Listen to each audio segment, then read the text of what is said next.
another delivery. And another blueberry. I don't think I'll be getting any berries off that this year.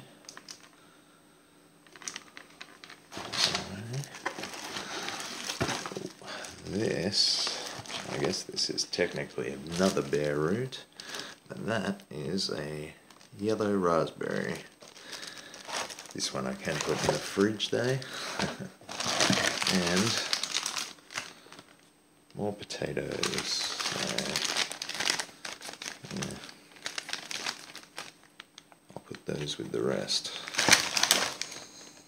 Hello, I'm finally going to plant these fruit trees. They arrived on Tuesday and now it's Friday, so I've finally been to Bunnings and they look alright, so hopefully they'll look good. It's almost time to pick more mushrooms.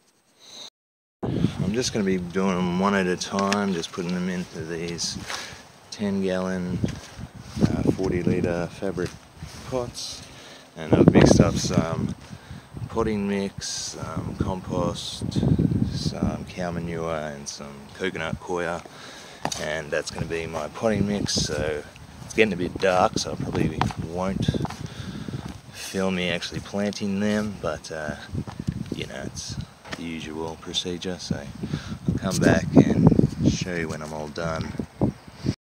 Look, while I'm waiting for the coir to expand before the sun goes down, I've got the little peach tree all done now, and I've just sort of put put it on a little mound and dug a little ring around it just to trap a bit of water.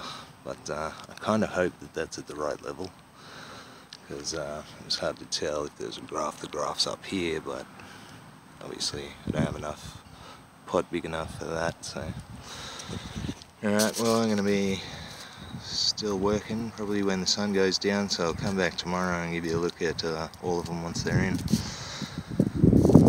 Be putting up this yellow raspberry just into this little pot just to show you how I potted up the trees.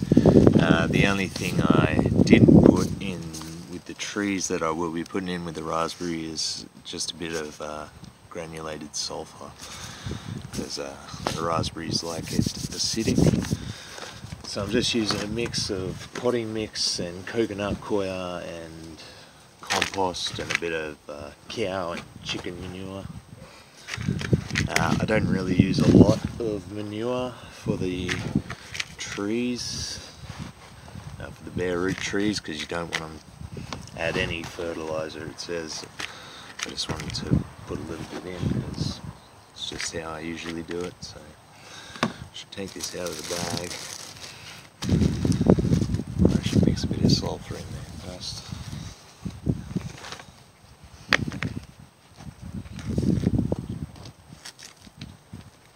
Now, you can do all the math for it, but I'm just going to put a couple of teaspoons in there and mix it up and see how that goes.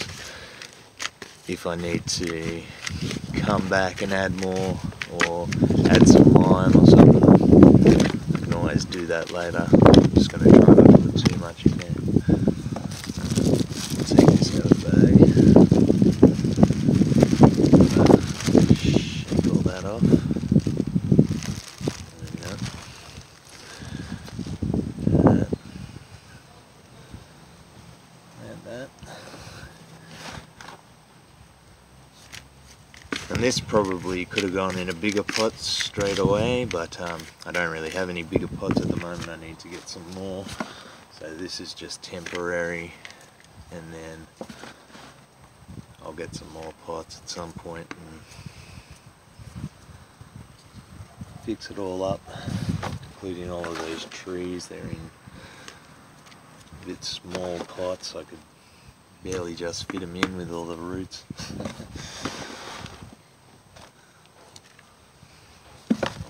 Sulfur in this one.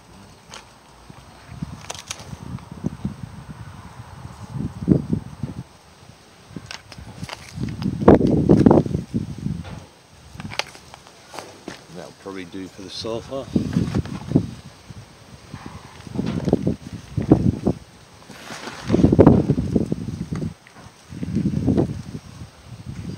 You just want to press press it down and make sure there's no like air pockets or anything in there.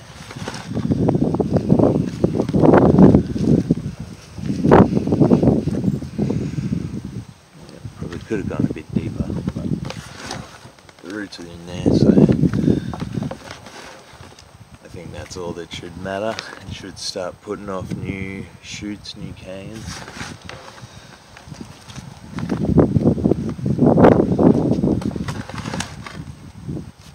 And yeah, I will mulch these at some point, but not today. I have a bad habit of not filling the pots up enough, so try and solve that. Yeah, that's pretty much all there is. Update on the apple trees too. Their flowers are starting to open now. You can see right here, this one's absolutely loaded up. It doesn't like to focus this camera, but you get the idea. More here, more there, everywhere. So I don't think I'm going to be able to let any of the fruit grow because I think the branches are still a bit weak. But yeah, interesting. Got the bare root trees. I'll just go through all the different varieties. This is a super dwarf Jonathan apple. They're all probably gonna have to be staked really well, just because, especially when they start making fruit, they can fall over, I think. So, dwarf Bullida apricot. Where are we going? This is another super dwarf Fuji. This is actually a dwarf self-pollinating almond. There's not a lot of nut trees that you can get that come in dwarf varieties. So there is a dwarf macadamia, but I think it still gets pretty big. Now this is a Tinkerbell apple. This is like a registered trademark apple. So you're not allowed to sell cuttings off of this one. But I'm not sure if that's grafted or if it's just been cut there. It looks like it's still grafted though. So. And this is the super dwarf red leaf peach, and it says not to prune it at all, so we'll see how that goes. Alright, that's about it. Yeah, again, I do have to mulch everything, but I just watered it in with a bit of seaweed solution, so hopefully they'll be alright and they won't in storage in that room for too long. But yeah, I'll let you know anyway how they go, so thanks for watching. Have a good one.